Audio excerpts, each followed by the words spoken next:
Hi అండి, అందరికీ నమస్తే. నేను మీ సునీల్ మద్దాల. ఏంటంటే జగన్ గారు, గౌరవ ముఖ్యమంత్రి గారు జగన్ గారు చేసిన కొన్ని మంచి పనుల్లో ఒక మంచి పని ఏంటంటే కనుక ఉద్దానం కిడ్నీ బాధితుల సమస్య తీర్చడం అండి.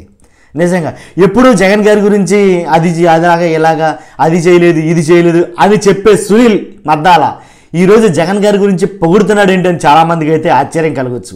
నిజమండి, మంచి చేసింది ఎవరైనా కానీ ఆ విషయాన్ని మెచ్చుకోవాలి.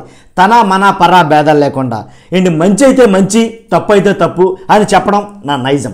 కాబట్టి జగన్ గారు చేసిన ఒక మంచి పని గురించి అయితే కనుక చెప్పాలని మీకు అనుకుంటున్నాను. ఏంటంటే కనుక ఉత్తరాంధ్రలోని మారుమూల గ్రామమైనటువంటి ఉద్దానం గురించి మనం మాట్లాడుకోబోతున్నామండి. వీడియోలోకి వెళ్ళే ముందు నాదో చిన్న రిక్వెస్ట్ ఉందండి, ప్లీజ్ లైక్ చేయండి. అంతేకాదు, లైక్ చేయడం వల్ల మన వీడియో చాలామందికి అయితే షేర్ అవుతుంది, నాకు కూడా కొంచెం మోటివేషన్గా ఉంటుందండి.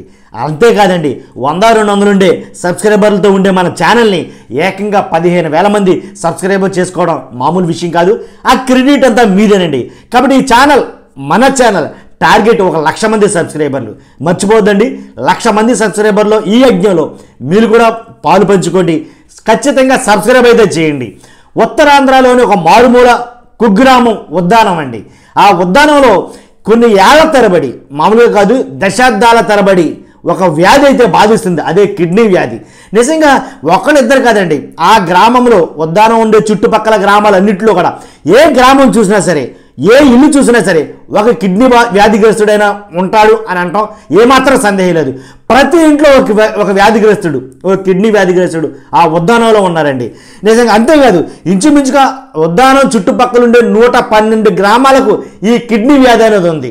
కాబట్టి ఇలాంటి వ్యాధి ఆ బాధిత ఎవరైతే ఉన్నారో, బాధపడుతున్నారో వాళ్ళందరినీ కూడా వాళ్ళ జీవితాలు నరకం చేసేసిందండి. నిజంగా అలాంటిది ఎవరైనా వస్తారేమో, ఖచ్చితంగా ఏదో ఒక నాడు ఎవరో ఒకరు వస్తారు, ఏదో ఒక రోజున మంచి జరగకపోతుందా అని వేచి చూసే వాళ్ళందరికీ నిజంగా జగన్ గారు ఒక వరం ఇచ్చాడని అనాలండి.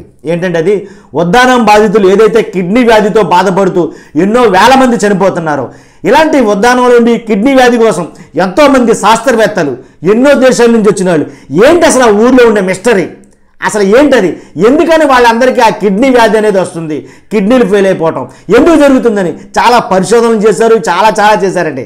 దీని గురించి నేను మరొక వీడియో చేస్తాను, అప్పుడు వివరంగా చేస్తే చెప్పగలను. వీడియో లెంత్ అయిపోతుంది కాబట్టి జగన్ గారు చేసిన ఆ 2 పనులు ఏంటంటే కనుక 742 కోట్ల రూపాయలతోటి సుజలధార అనే ఒక మంచినీటి ప్రాజెక్టుని ఆయన చేపట్టడం జరిగింది.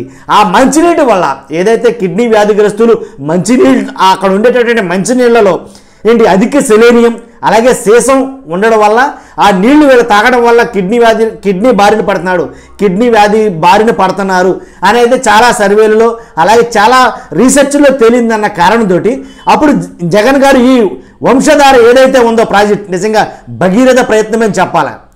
తమ్ముడు తనోడైనా ధర్మం మాట్లాడాలంటాను. ఎందుకంటే 742 కోట్ల రూపాయలతోటి కొండలు దాటి, గుట్టలు దాటి, వాగులు దాటి మొత్తం ఆ ప్లాంట్ని తీసుకొచ్చి ఉద్దానం చుట్టుపక్కలుండే ఇంచుమించుగా ఎన్ని గ్రామాలు అయితే ఉన్నాయో 112, 113 చిల్లర ఉన్నటువంటి గ్రామాలందరికీ మంచినీటిని కల్పించడం నిజంగా జగన్ గారు వాళ్ళ పాలిట దేవుడనే అనాలి. కాబట్టి నేను పెట్టిన తమ్ముని మీరు ఆల్రెడీ చూసి ఉంటారు, అయ్యా మీరు దేవుడయ్యా. ఆ మాట నేను ఎందుకు అన్నాననేది వీడియో ఎండింగ్లో చెప్తాను. అలాగే అక్కడ ఈ విషయాన్ని నిన్న జరిగినటువంటి ఏదైతే మీటింగ్ ఉందో, సిదిరి అప్పలరాజు గారు అక్కడ మంత్రిగా చేస్తున్నారు. ఆయన నియోజకవర్గమైనటువంటి ఈ ఉద్దానం ఈ ఏరియాలో జరిగినటువంటి మీటింగ్లో ఆయన మాట్లాడటం జరిగింది. ఆయన మాట్లాడటం అంటే మంచి చేశారు కాబట్టి ఇప్పటిదాకా మంచి చెప్పా.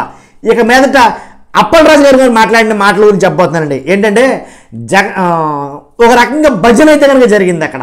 నిజంగా నేను చెప్పాను ఇప్పుడు దాకా ఏమని, జగన్ గారు చేసిన మంచి పని గురించి, నిజంగా చాలా మంచి పని చేశాడు కాబట్టి మంచి పని అని చెప్పేసి చెప్పడం జరిగింది. అది అంతవరకు ఓకే. కానీ మరీ అయ్యా మీరు దేవుడయ్యా, నిజంగానో అండి దేవుని రూపంలో వచ్చినటువంటి మాకు ఒక దేవుడు అన్ని చోట్ల ఉండలేడు కాబట్టి మిమ్మల్ని మాకు దేవుడిగా పంపాడేమని రకరకాలుగా అయితే మామూలుగా ఎత్తి బాగా ఒక లెవెల్లో పెట్టాడు ఆయన నిజంగా జగన్మోహన్ రెడ్డి గారిని, సిద్దిరి అప్పలరాజు గారు. కామన్, ఎందుకంటే ఎవరి నియోజకవర్గంలో పెడితే వాళ్ళ భజన చేయడం కామన్. మరీ ఎంత ఘోరంగా, మరీ ఎంత దారుణంగా అయితే చేయడం కరెక్ట్ కాదు నన్ను అడిగితే. కాబట్టి మనిషిని దేవుని చేయడం అనేది నా ససేమరే నాకైతే నచ్చలా. కాబట్టి ఆయన ధర్మాన్ని ఆయన నిర్వర్తించాడు. కొంతమంది ఎవరైతే పాలించారో వాళ్ళు నిర్వర్తించలేకపోయారు కాబట్టి వాళ్ళని ప్రజలు పక్కన పెట్టారు. కాబట్టి ఆయన ధర్మాన్ని ఆయన నిర్వర్తించారు కాబట్టి ఆయన ప్రజలు ఇంతగా ఆదరించారు అనేది ఒక మాట చెప్పగలండి. కాబట్టి అంతేకాదు ఇన్ని ఒక దాని మీద కాన్సన్ట్రేట్ చేసి ఆ నియోజకవర్గంలో మిగిలిన అభివృద్ధి అనేది జరగలేదనే మాట వాస్తవం అండి. ఇంచుమించుగా నేనంటాం కాదు, అది అప్పలరాజు గారు నోటి వెంటనే మాట్లాడారు. ఏంటంటే ఇంత మంచి పని చేసిన మా జగనన్న మా దేవుడు, కాబట్టి ఇంకా కొన్ని ఉన్నాయి మాకు అని ఇంచుమించుగా ఒక 50 కోట్లు లేదా ఒక 60 కోట్లు చిల్లర ప్రతిపాదనలు కలిగినటువంటి పనులు అయితే చెప్పడం జరిగిందండి. ఇన్ని పనులు కూడా ఇవన్నీ కూడా జరగాల్సిన పనులు ఇంకా జరగల ఏంటి. 4.5 సంవత్సరాల నుంచి మేము వెయిట్ చేస్తున్నాం ఈ పనుల కోసం అనేది అప్పలరాజు గారు మాట్లాడటం మరీ ఘోరం అనమాట. ఎందుకంటే ముఖ్యమంత్రి గారు ఎదురుగానే ఈ పనులు అయితే జరగలేదండి, ఈ పనులు అలాగే ఉండిపోయినాయి చాలా కాలం బట్టి అంటే ప్రజలు ఏమనుకుంటారంటే చాలా కాలం బట్టి ఆ పనులు అలా పెండింగ్లో ఉండిపోయినాయి అంటే 4.5 సంవత్సరాలు అవుతుందిగా మీరు వచ్చి మరి మీరు చేసింది ఏంటి అని అయితే ఆలోచిస్తారండి. కాబట్టి చేసిన మంచి పని గురించి పొగిడింది నేనే, అదే చెయ్యని పనుల గురించి నేను మాట్లాడటం తప్పేం కాదని నేను అనుకుంటాను. ఇదేంటంటే ఇప్పుడు దాకా పొగిడాడు ఇప్పుడు తిడుతున్నాడంటే మీరు చాలామందికి అనుమానం రావచ్చు. మంచేనండి, చెడే, తప్పు తప్పే, ఒప్పు ఒప్పే. కాబట్టి ఇంకా జరగాల్సినటువంటి ఆ నియోజకవర్గంలో అభివృద్ధిలో ఏదైతే పెద్ద ప్రాజెక్టు ఉందో ఆ పెద్ద ప్రాజెక్టు 742 కోట్ల వంశధార ఆ సుజలధార ప్రాజెక్టు కోసం మాత్రమే బాగా ఫోకస్ చేశారు. కానీ మిగిలిన అభివృద్ధి ఏదైతే ఉందో ఆ నియోజకవర్గాల్లో ఆ చుట్టుపక్కల గ్రామాల్లో అది జరగలేదని ఆ ప్రాంత మంత్రి అయినటువంటి ఎవరు అప్పలరాజు గారు, సిదిరి అప్పలరాజు గారే ఒప్పుకోవడం అందరికీ అర్థమయ్యే ఉంటుందని నేను అనుకుంటున్నాను. కాబట్టి ఇలాంటి నియోజకవర్గంలో ఇంకా చేయాల్సింది చాలా ఉంది. ఎలా అంటే మరి గతంలో ఎవరన్నా చేశారా అని అనుకోవచ్చు. గతంలో చేశారో చేయలేదో అనవసరం అండి. చేయలేదు కాబట్టి వాళ్ళు పక్కన ఉన్నారు. చేస్తారేమో మీరు ముందుంటారు, మీరు కూడా చేయలేమో మిమ్మల్ని పక్కన పెడతారు ప్రజలు. అదే నేను చెప్పబోయేది. కాబట్టి ఇంత మంచి ప్రాజెక్టుని అంతే కదండి ఇంకొక మంచి పని చేశారు జగన్మోహన్ రెడ్డి గారు. ఏంటంటే అది ఎంతమంది అయితే 112 గ్రామాలు ఉన్నాయో ఆ గ్రామాలన్నింటిలో ఉండే వ్యాధిగ్రస్తులు ఎవరైతే ఉన్నారో కిడ్నీ వ్యాధి బారిన పడ్డ ప్రజలు ఎంతమంది అయితే ఉన్నారో అంతమందికి నెంబర్ 1 సూపర్ స్పెషాలిటీ హాస్పిటల్ కట్టించారండి 200 పడక గదులతో. అదే చాలా మంచి పని ఇది నిజంగా. ఎందుకంటే ఆ ప్రాంతంలో డయాలసిస్ అనేది చాలా ఇంపార్టెంట్. కాబట్టి డయాలసిస్ పేషెంట్లు చాలామంది ఉంటారు. కాబట్టి ఓన్లీ డయాలసిస్ మీదే, ఓన్లీ కిడ్నీ మీదే రీసెర్చ్ సెంటర్ మళ్ళీ అంతేకాకుండా సూపర్ స్పెషాలిటీ హాస్పిటల్ కట్టడం చాలామంది ప్రజలకి, ఆ ప్రాంత ప్రజలకి అది ఒక వరమనే నేను అంటాను 100%. కాబట్టి అలాంటి మంచి పనులు చేసినప్పుడు నిజంగా ఎవరైనా సరే అప్రిషియేట్ చేయాలండి, ఎవరైనా కానీ. కాబట్టి అందువల్ల నేను జగన్మోహన్ రెడ్డి గారు చేసే ఈ 2 మంచి పనులు నాకైతే కనుక చాలా బాగా నచ్చినాయి. నిజంగా 200 పడక గదుల ఆసుపత్రి కట్టడం అంటే మామూలు విషయం కాదు.